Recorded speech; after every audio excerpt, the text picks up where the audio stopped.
मुख्य पहचान, हमारे इस संगठन की मुख्य शान, हमारे संगठन की ताकत और हम सभी को आगे लेकर चलने वाले उस महान व्यक्तित्व, उस हस्ती को जिनका नाम है आदरणीय चौधरी धर्मेंद्र सिंह मलिक जी।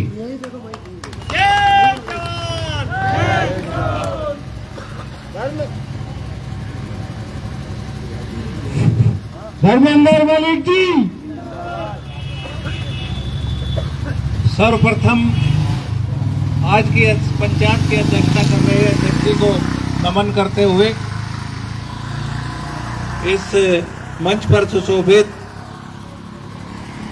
समाज के बहुत ही जिम्मेदार नागरिक हमारे सुरेंद्र सिंह प्रधान जी, हमारे सहरावत खाप के चौधरी संजीव जी, सुधीर पहलवान जी, राजपाल जी, शहजाद राव जी, कपिल लाठी जी, योगिंदर पवार और तमाम संगठन के कार्यकर्ता, मेरे बहुत ही सम्मानित मेरे समक्ष बैठे हमारे बुजुर्गों, नौजवान साथियों, सबसे पहले मैं आपसे माफी चाहूंगा। मुझे 2:30 बजे का समय बताया गया था। 2-3 13वीं होने के कारण आते आते रास्ते में एक जाम मिल गया, तो मुझे आइडिया था कि 3 तक 2:30 बजे कह रहे तो 3 बजे तक का होगा, लेकिन मैं उससे भी ज्यादा आपको जो प्रतीक्षा करनी पड़ी उसके लिए मैं आपका क्षमा प्रार्थी हूं। और पीछे भी जो हमारे साथी खड़े, आ जाओ भाई, तुम भी बैठ लो, फिर लोग उन्हें कहेंगे कुर्सी खाली पड़ी थी, तुम पीछे वहां सड़क पे बैठे रहे, खड़े रहे। तो खैर, आपसे मैं सुन लो भाई, 1 मिनट बाद में कर लियो बच्चों। आज हम यहाँ सब लोग इसलिए इकट्ठा हुए हैं कि जो किसानों की समस्याएं हैं, जो हमारी रोज की समस्याएं हैं, जिनसे हम रोज 2-4 होते हैं। कहने को तो देश और प्रदेश में रामराज है, लेकिन जब हम रोज व्यवहारिकता में देखते हैं तो किसानों की समस्याएं हो चाहे मजदूर की समस्याएं हो, वे समाप्त होने का नाम नहीं ले रही। एक बहुत छोटी सी बात है कि किसानों को समय पे बीज न मिलना, खाद न मिलना, आज ये छोटी सी आवश्यकता भी इतना बड़ा रूप ले रही कि इसके लिए भी लाइनें लगानी पड़ रही है। कहने के लिए सब बहुत अच्छा है, किसान बहुत सुखी है, बहुत अच्छे अच्छे फोटो छपते हैं, बहुत अच्छी अच्छी बातें होती है, लेकिन वास्तविकता ये है कि आज जो है, अगर हम देखते हैं, एनालाइज करते हैं, यहाँ मेरे बहुत सारे नौजवान साथी हैं, पता नहीं ये बच्चे उस तरफ ध्यान देते हैं या नहीं देते। दुखद विषय है कि इस समय जो रबी की फसलें चली हुई है, जिनकी खरीद हो रही है, एक भी फसल ऐसी नहीं है जिसपे उसकी फसल का समर्थन मूल्य मिल रहा हो। धान जो है पूरे देश में इस बार 2400 रुपए का रेट है, 2369 और 2379 का रेट है, और 1600-1700 में धान बेचा जा रहा है। मूंगफली के किसान को उसकी कीमत नहीं मिल रही, कपास का किसान रो रहा है, सोयाबीन का किसान रो रहा है, और मक्का का किसान जिसको एमएसपी की गारंटी दी गई थी कि आप मक्का उगाओ, फसल बदलिए, हम आपको एमएसपी देंगे, उसे भी उसकी फसल का मूल्य नहीं मिल रहा है। तो इसके पीछे पूरा प्रबंध तंत्र क्या है, आपकी समस्याओं का समाधान क्यों नहीं होता, ये सब चीजें आपको रोज देखने की है। हमारे बच्चे जो अब जाते हैं स्कूल कॉलेज में जाते हैं, उन्हें भी इस पे स्टडी करनी चाहिए कि ऐसा क्यों है। तो मैं आपको ये कहना चाहता हूं कि अब देश में नहीं, पूरे दुनिया में कोई भी सरकार ऐसी नहीं आती कि जो ये चाहती हो कि आपकी फसलों का मूल्य बढ़े। आपकी फसलों का ज्यादा मूल्य बढ़ेगा तो जो 80% लोग हैं, मैं तो 80% ही कहूंगा, जो आज भी देश में जो मुफ्त का अनाज ले रहे, आज देश के डाटा के अनुसार 80% लोगों को सरकार जो है फ्री में अनाज देती है। तो अगर आपकी फसलों का मूल्य बढ़ता है, तो जिस देश में आलू प्याज पे सरकार गिर जाती हो, अगर वहां पे गेहूं और चावल के दाम जो है 100 रुपए से 200 रुपए हो जाए, तो सरकार की क्या स्थिति होगी आप समझ सकते हैं। इसलिए कोई भी सरकार आपको मूल्य देना नहीं चाहती। अभी गन्ने की बात हो रही थी, गन्ने का मूल्य 30 रुपए बढ़ाया गया, चलो ठीक है, लेकिन मैं आपको इसमें भी एक बात बताना चाहता हूं कि जितना 8 साल में जो अंतर है, 8 साल में जितना फसलों का मूल्य बढ़े वर्तमान सरकार के उसमें, 55% महंगाई बढ़ी और 28% आपके गन्ने का मूल्य बढ़ा। तो जो महंगाई है, जितनी महंगाई बढ़ती है उसके अनुरूप भी आपको दाम नहीं दिया जाता। तो किसान भाइयों, इसका एक ही इलाज है। लोग तो आपको अलग अलग बात बताते होंगे, मेरा ये मानना है कि खेती एक ऐसा अब साधन हो चुका कि आप अकेले खेती के भरोसे अपना घर नहीं चला सकते। मैं बड़ी साफ बात कहता हूं, अपने बच्चों को जैसे करो तैसे करो, कितनी मेहनत करनी पड़े, एक तो बच्चों को पढ़ाओ, बच्चों को इस फोन से, इस रील से, इस मोटरसाइकिल से, इस थार से दूर करो। जो बच्चे मोटरसाइकिल पे मॉडिफिकेशन करवा कर रील बना रहे, जो उसमें जीवन खोज रहे, उन्हें ये बताओ कि रील की लाइफ में कुछ नहीं, रियल लाइफ में हीरो बनो। रील के हीरो कुछ नहीं होते, रियल हीरो होते हैं। ये जो फिल्मी हीरो होते हैं बेकार होते हैं, और जो हमारे पूर्वज हैं, हमारे हीरो हैं, असली हीरो वही है।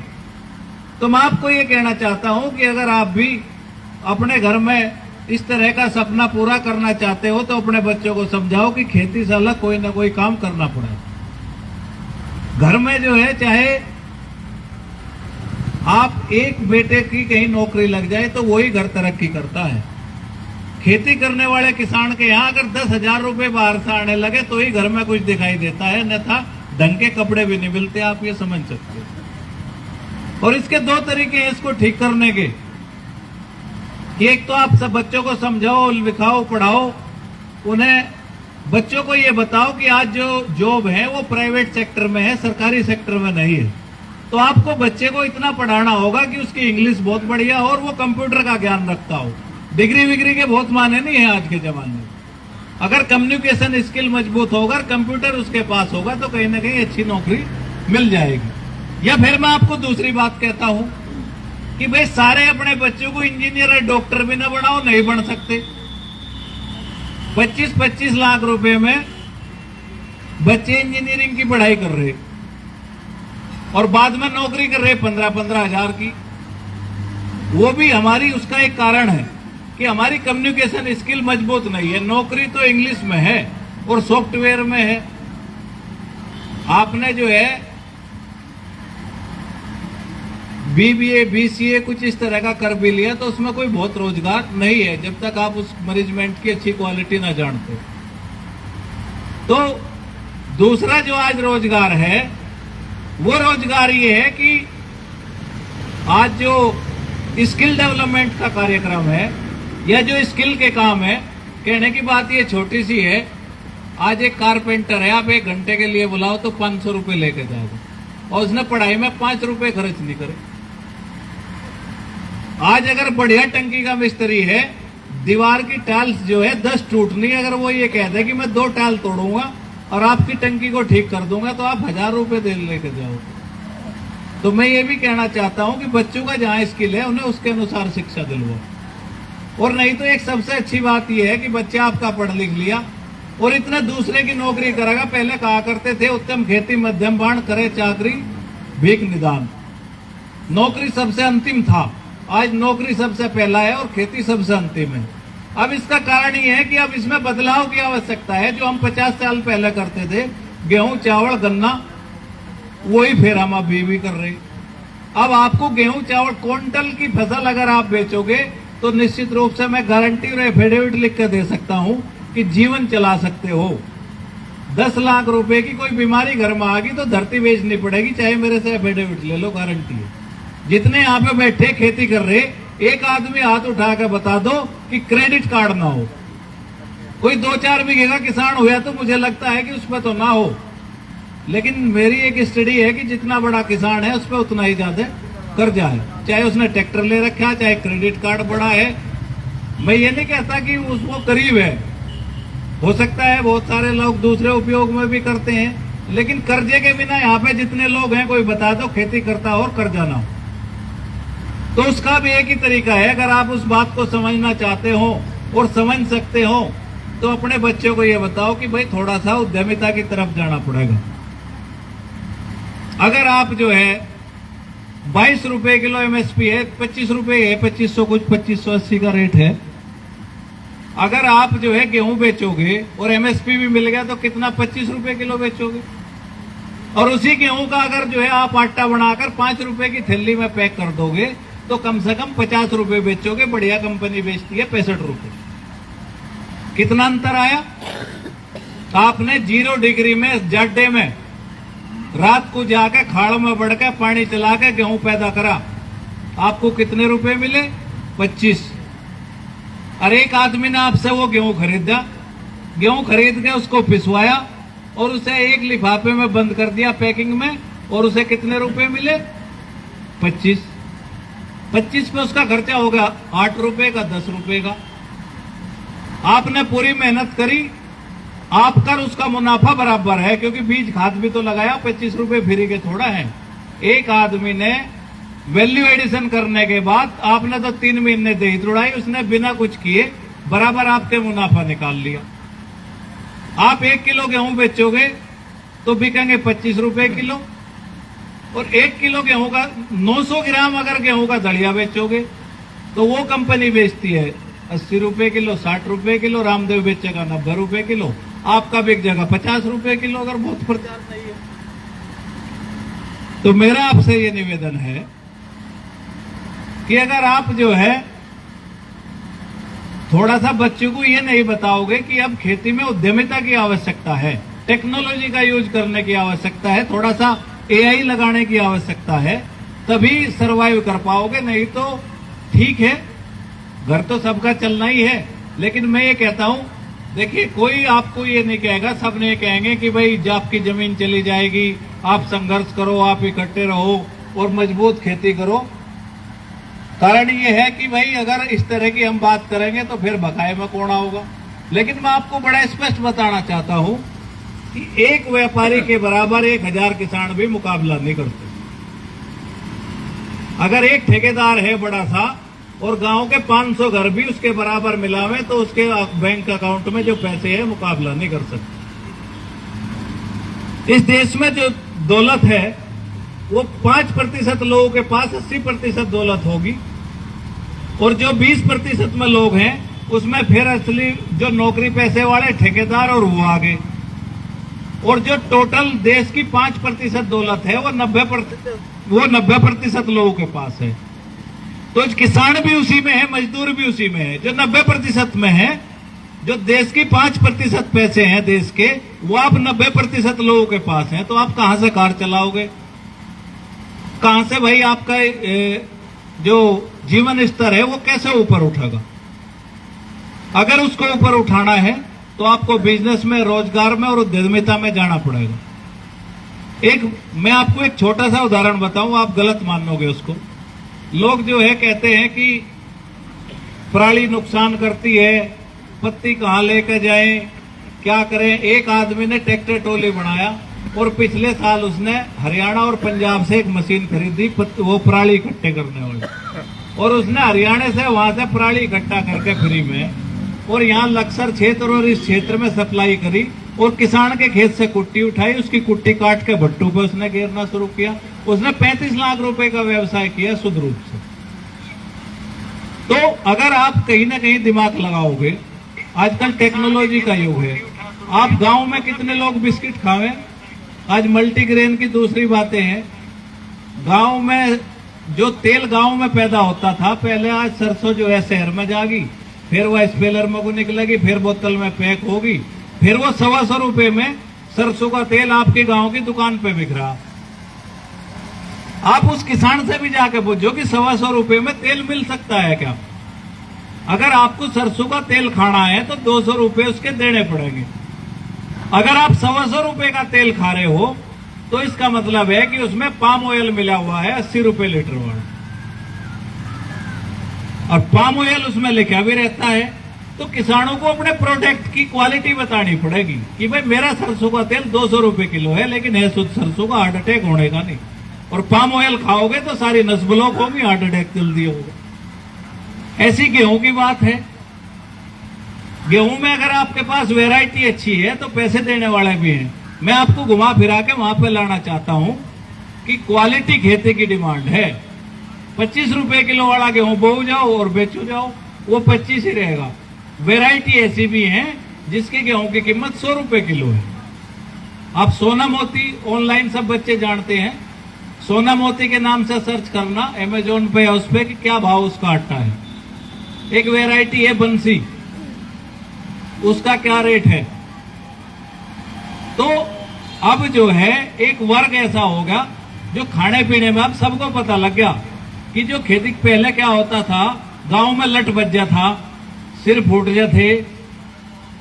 झगड़े तो पहले भी होते थे, लेकिन वे झगड़े ऐसे होते थे कि थोड़ा बहुत मनमुटाव हो गया, एक आध लाठी लगी, लेकिन किसी की जान नहीं गई। आज तो बहुत गलत स्तर पे है।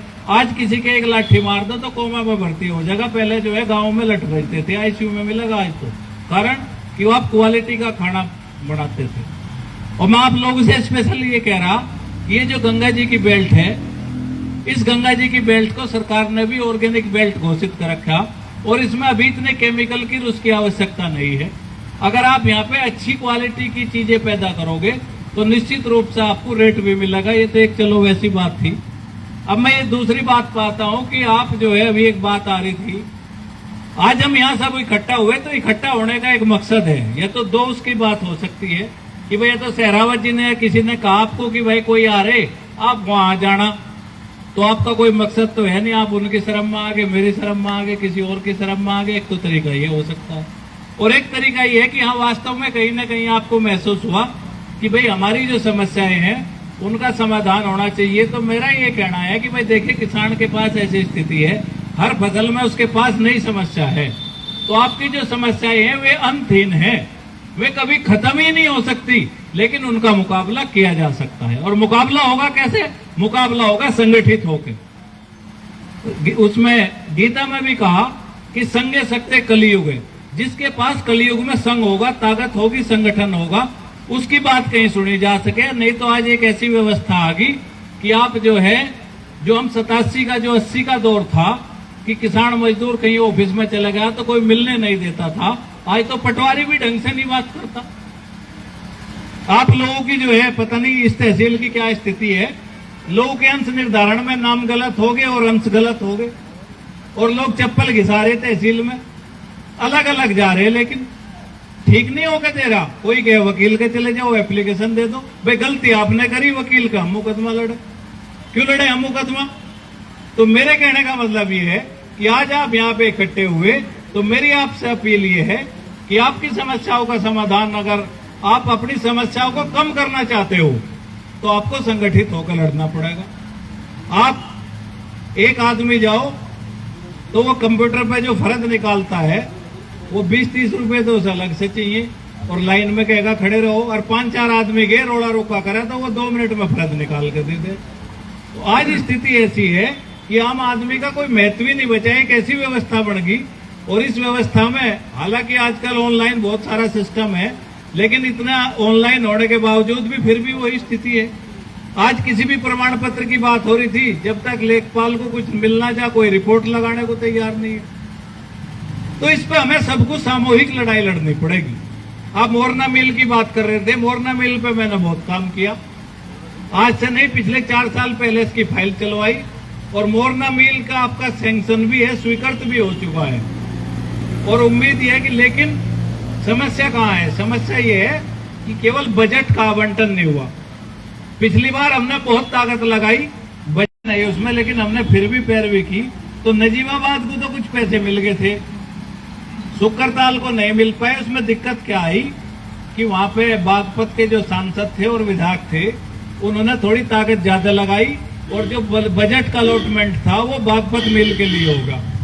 अब पूरे प्रदेश में 2 मिल बची हैं जिनका आवंटन होना है, नजीबाबाद और सुकरताल, ये मोरना। इन 2 मिल में ही पैसे आने हैं। पूरी उम्मीद है, पूरी मेहनत करेंगे कि आपके बजट आवंटन इसके लिए हो जाए। लेकिन इसकी एक और समस्या बताऊं, एक अजीब बात सामने आई, भाई आपने आवंटन क्यों नहीं किया? हमारा एमडी वो जानने वाला था, बिजनौर का कलेक्टर रहा, उसने कहा जी जो मोरना मिल है उसकी रिकवरी इतनी है कि प्रदेश में किसी मिल की रिकवरी नहीं, और अगर हमने नया मिल लगाया, ये तो सब मशीन एक तरफ पाड़ के गिरनी पड़ेगी, नया ही लगेगा, उसकी हालत तो अब गड़बड़ है।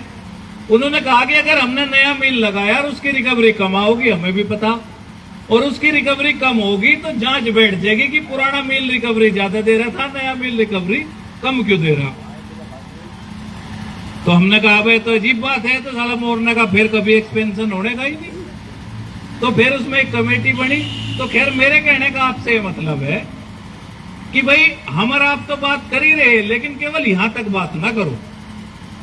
जब जनपद से चिट्ठी जा तब भी एक दिन मोरना मिल के लिए, मोरला मिल का एक्सपेंशन हो, आप यहां सारे गांवों में जाओ जितने इस क्षेत्र में पड़ते हैं, चाहे एक गांव से 5 आदमी आए, एक दिन कलेक्टर के यहाँ कार्यक्रम रखो, आप भी आओ, हम भी वहीं मिलेंगे। कलेक्टर पर दबाव बढ़ाओगे, कलेक्टर को कहेंगे कि भाई चिट्ठी लिख, हमारा मिल बड़ा होना चाहिए। तो जब जिले से चिट्ठी जाती है तो उसका भी तो प्रभाव पड़ता है। तो अपनी बात कहीं ना कहीं कहनी पड़ती है। अभी गन्ने के मूल्य की बात थी, आज किसान ने भी ये मान लिया कि भाई वो तो इनसे भी मेरी बहुत सारे लोगों से बात हुई, भाई चलो एक बड़ी मीटिंग करते हैं, ये करते हैं। बहुत सारे लोग मिले, अब जी मीटिंग कर लो ना कर लो, पैसे तो अगले साल ज्यादा बढ़ेंगे। यानी कि आपने खुद ही मान लिया कि जिस साल चुनाव होगा उस साल पैसे बढ़ेंगे। तो जब चुनाव नहीं होगा तो तब क्या होगा।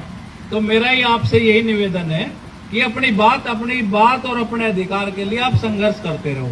आज सोशल मीडिया का युग है, हमारे बच्चे सारे 20-20, 25-25, 50-50 हजार रुपए से कम फोन नहीं ले रहे। भाई आप इनका क्या उपयोग कर रहे। घर वाले अगर पढ़े करने जा रहे तो आप इस फोन में देख के बताओ ना, बारिश की संभावना कम है, कब है। अगर ये पता कि 2 दिन बाद बारिश हो सकती है तो आप घर वालों को कह दो रुक जाओ भाई, पढ़े 2 दिन बाद कर लियो, बारिश हो सके।